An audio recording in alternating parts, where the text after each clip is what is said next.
Hi, this is Lindsay. I'm going to share a little bit with you today about what I learned this week regarding healthcare law policy and regulation.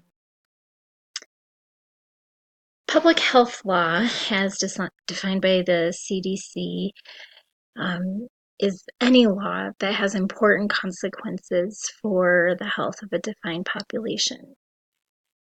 Uh, and because they are implemented and developed with the public's best interest in mind, a good example for that would be smoking in public buildings being eliminated.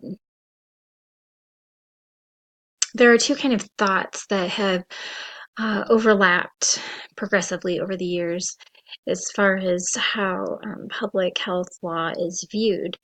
And the first one frames public health practice in relation to multiple sources of law, such as statutes and regulations, and to fields of law such as constitutional and environmental.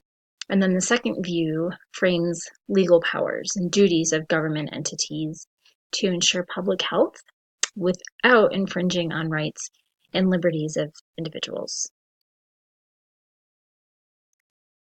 The goal of policy, according to Lawrence Gustin, is to protect and promote the health of individuals and community.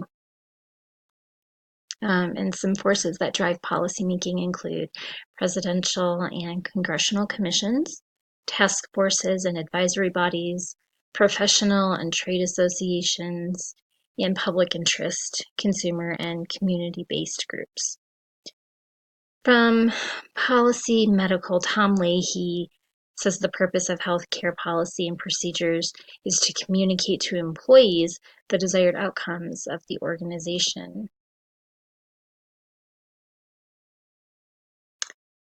So why is policy needed? Well, policy in healthcare is vitally important as it sets out a general plan of action used to guide desired outcomes and is a fundamental guideline to help make decisions. They help employees understand their roles and responsibilities within the organization. And in healthcare environment specifically, policy should set the foundation for the delivery of safe and cost-effective quality care. And in today's society, law and policymakers should be able to dispassionately be involved in their task to eliminate any chance of bias. We see bias all the time in debate, and policymaking just needs to be a place where facts speak for themselves. The American Public Health Association states that society must create and maintain the conditions under which members of the community can be healthy. The responsibility for maintaining and improving the public's health lies with all sectors of society.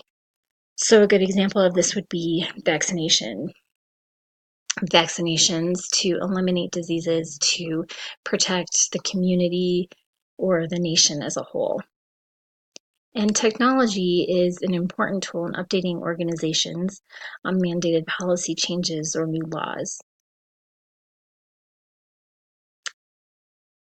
Sorry about that. Some public health laws that have been put into action, as you can see on this list, are different categories that that different laws fall under. So promoting free and open information, protecting individuals from harm caused by other people or by groups, and taking societal action to protect and promote health. Some problems with law and policy are government entities should be able to rely on sound, objective, and scientific data when formulating policy. However, due to any entity being able to lobby policymakers, evidence may be presented that is skewed or not wholly accurate. Again, that goes back to the whole bias issue. And health policy covers a vast array of issues in the areas of biotechnology, public health, and healthcare. So with such large umbrellas covering a multitude of issues, there also comes a large amount of data and opinions.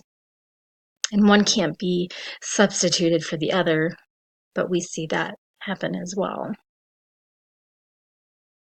Some continued problems would be health policy decisions often reflect choices between competing values, as well as assessments of available data. Interest groups, including organizations representing various healthcare professionals, select their values and evaluate data through their own lenses, again, going back to a bias.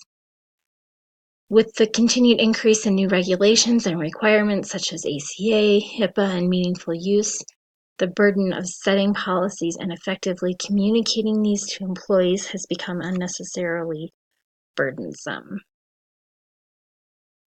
Here are some references that helped me with my research this week, and I hope you enjoyed it. Thanks.